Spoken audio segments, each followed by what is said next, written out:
What's up, guys? It's at ERIC. I am the People's co-host, Eric Barnes. This is Raw's EBar, so let's get it started.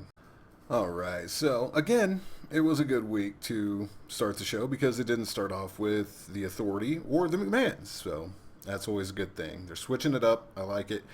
This week it opened with the new WWE World Heavyweight Champion, Dean Ambrose, coming out and basking in the fact that he is now the champion. After all this time, I tell you, I honestly, I didn't expect it. You know what I mean? Like I thought maybe he would cash in, but it's definitely cool. Props to Dean Ambrose. He definitely does deserve it. One of the most over guys in the company. Has been for a long time, so there you go. And I noticed that the ratings jumped quite significantly from last week's Raw to this week, so yeah, there was a lot of excitement with the cash in and everything, and that could probably bring in more viewers, but maybe Roman just isn't the draw that Dean Ambrose is. Who knows? Time will tell. But it wasn't long after Dean Ambrose came out that he was greeted by his former bestie, Roman Reigns. Reigns wanted to know if Ambrose was a fighting champion because he wants his title shot. Before Ambrose had a chance to answer, Seth Rollins joined in, completed the Shield trio, and he wants a shot too, obviously. He was the last champion before Dean Ambrose. I mean, let's be real. So Shane McMahon came out and announced that it was going to be Reigns versus Rollins in the main event to decide who would get the first shot at Dean Ambrose. Thought it was a great way to open the show, and I was looking forward to the main event for the first time in a while. Maybe it's just me, but it seems like they've been putting what would be considered like the real main event, or at least the biggest match of Raw, on at like the 9 o'clock hour or 10 o'clock, depending on where you are. But whenever there's still an hour left, putting it on then, and then usually like a mid-card 6-man tag match for the actual main event slot that comes at the end of the show. I don't know, it just seems like that's what's been happening for a while. But regardless, this was an interesting way to start the show, a main event that I was interested in, and we'll come back to it. All right, and in the first match of the night, we had Sami Zayn versus Kevin Owens. They're destined to fight forever. What'd you expect? I thought that this was another great match. It always seems like it's a great match whenever it's these two together. Unlike something like Baron Corbin and Dolph Ziggler, this just doesn't seem to get stale to me. Maybe it's because they're playing the animosity so well. I don't know, but I always enjoy when these two wrestle, and this was no exception. As for Sami Zayn, he's for sure been racking up more wins lately, but like I've said before, he always gets a win when it doesn't really matter. When it's not on pay-per-view, when there's no belt on the line, money in the bank, you know what I mean? Like, whenever it really counts, he always seems to fail. And of course, getting wins is great. Like, he beat Cesaro last week, and then this week Kevin Owens. But Sami needs to be able to get a win in a big match when something important is actually on the line. And once he can get over that hurdle, it's off to the races for Sami Zayn. So our former GM of the week, Big Johnny himself, John Laurinaitis, returned to Raw to campaign for the job to run either Raw or SmackDown, just like Teddy did, just how Kane did. I guess we're saving the big guns for last because we still haven't seen Vicky Guerrero or Eric Bischoff, so should be cool whenever they come back. I'm surprised he, compared to like Teddy and Kane, didn't get much screen time. Not complaining about it, but just surprised. It was a short segment. It was amusing for what it was, I guess. But I think that the real story here is this red suit, because just don't, and that's obvious. So AJ Styles comes out, and seems like he's going back down the tweener path, because he tells John Cena that he didn't know that Anderson and Gallows were going to come out at Money in the Bank and ruin the ending of the match, because that's what they did. So he tells Gallows and Anderson to come out and apologize to John Cena. So the duo of the club comes out, And then John Cena comes out. So they apologize.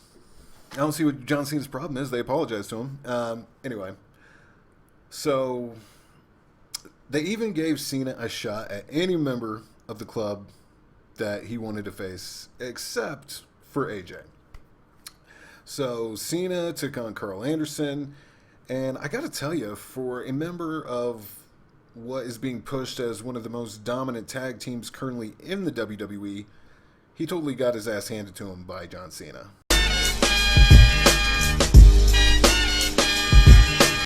So, just after Cena hits the attitude adjustment on Carl Anderson, Styles and Gallows run down. They attack him 3-on-1. It seems like the club has known what they're doing all along. Now, it kind of seems like that. But it is very confusing how AJ keeps going back and forth between, oh, I didn't know, and being with them. So, I don't know how much longer he can play that card. But I'm still interested. All I can really say is that if John Cena is going to compete with these guys, he's going to need some friends for Battleground. In other news, Sasha Banks is finally back. Finally! This segment started with Paige finally getting a very well-deserved title shot against Charlotte. I guess that the writing team finally realized what they had booked over the past several weeks. It finally clicked for them. And they decided to try to make some sense of it for once. So due to some botched shenanigans by Dana Brooke trying and failing to get Charlotte's foot on the rope, she at least got her foot under the rope, and that was enough to distract Paige. Weirdness happened, and then Charlotte hit natural selection. Paige loses, Charlotte retains.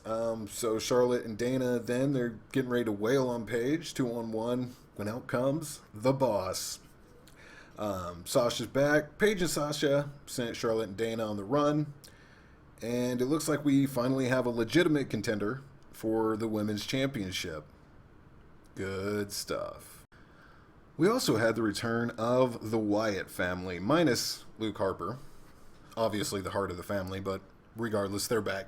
Man, got a terrific ovation. Everybody was really happy to see him back. And Bray really didn't get to say much before he was interrupted by the most unlikely of groups, the New Day. So this feud, I feel like it's going to have a very interesting dynamic. They just need to be very, very careful if they want to be able to pull this off to its full potential, because I feel like it's got a lot of potential. But it also has a lot of ways to be completely fucked up. So I think that all the parties involved with this, with the guys in the New Day and then Bray and the rest of the Wyatts, I think that they're capable enough to have some cool ideas for it. So, I don't believe it's all going to be left to the writing team with something like this. So I do have good hopes for it. I'm not sure what was happening with Xavier Woods whenever he got mesmerized or put into a trance for a few seconds. Not completely sure on that, but these two groups could basically not be more different, and I'm personally looking forward to what's to come from this. All right, so Rusev and Titus O'Neil. Now, their match at Money in the Bank didn't exactly light the world on fire, but it was fine. Whenever you're in between a Money in the Bank ladder match and then the WWE World Heavyweight Championship match, people are decompressing from the Money in the Bank and getting ready to be pumped up for the World Heavyweight Championship. So, you can't put a lot of emotion behind it. But, I don't know. I do like Rusev, and I like Titus O'Neil. And since Money in the Bank, and including at Money in the Bank, Rusev has just been talking a lot of trash. Not only insulted Titus, but embarrassed him in front of his kids on Father's Day. So, can't dig much deeper than that to hurt someone. But Rusev definitely paid for it on Raw against Titus O'Neil. This was supposed to be a match, but it never got started because Titus came in super hot. Real hot. And he just never let up on Rusev. And honestly, I do like this feud so far because both these guys have been showing real aggression in it. Like, whenever Rusev just beat the living piss out of Titus O'Neil a couple of weeks ago, and then with this on Monday, I don't know. I think it's interesting. Not everybody really shows that much aggression on the roster, so it's good to see whenever you do see it, and I've been seeing it here with these two guys. I think if they add some type of cool stipulation for the next match, it can only get better. All right, and in the main event, Seth Rollins took on Roman Reigns to decide who would become the #1 contender for Dean Ambrose WWE World Heavyweight Championship. I gotta say, I think the real star of this match was Dean Ambrose, because for a lot of it, his commentary was gold. I loved it. I thought he was fully entertaining, really made you believe what he was saying. He repeatedly made it clear that friendship didn't matter anymore. Not at this level, not whenever you're the champion. And after all the work that he's put in for the past couple of years, he's not going to let anyone take it away, and that includes Roman Reigns. I enjoyed the match between Rollins and Reigns, but I feel like anybody could see the ending come a mile away. Whether it was going to be a double count out, a double disqualification, no contest, something so that we didn't have a clear winner, because it was obvious that a Shield triple threat match was coming sooner than later. And as the show closed out, that's exactly what was announced. Ambrose versus Rollins versus Reigns at Battleground.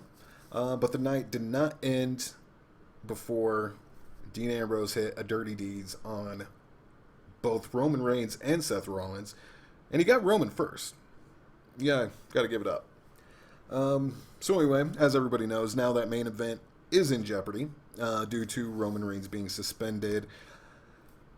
He could return in time to have the match. It's 30 days in Battlegrounds after that, but he would miss literally all of the build-up for the match. I don't know. For something with as much potential and that people are looking forward to as much as a Shield triple threat match, should probably be able to have all three participants there all the way to the match. Even if Roman is the weakest link in the match, still needs to be there. It's a very important part. I don't know. I don't know what's going to happen. I guess we'll just have to stay tuned. All right, guys, that's all I've got for you this week. If you want to hear more about my thoughts on the whole Roman Reigns suspension, I posted a video yesterday. Go and check it out. It's short. It's only about 3 minutes or so. But yeah, that's all I've got for you. So if you like this video at all, like and subscribe. It really counts towards something, so hit that like, the thumb, so you know that you like it, so everybody knows. Other than that, let me know what you think about the Roman Reigns suspension. This is obviously the biggest story in a while. He was just champion a couple of days ago, so it's very interesting. Also, let me know what you think is going to happen at Battleground. Just everything. Let me know what's going on, guys. Down in the comments. That's where they are, as per usual, down below. And other than that, I'll see you guys next week. If the way is hazy, you gotta do the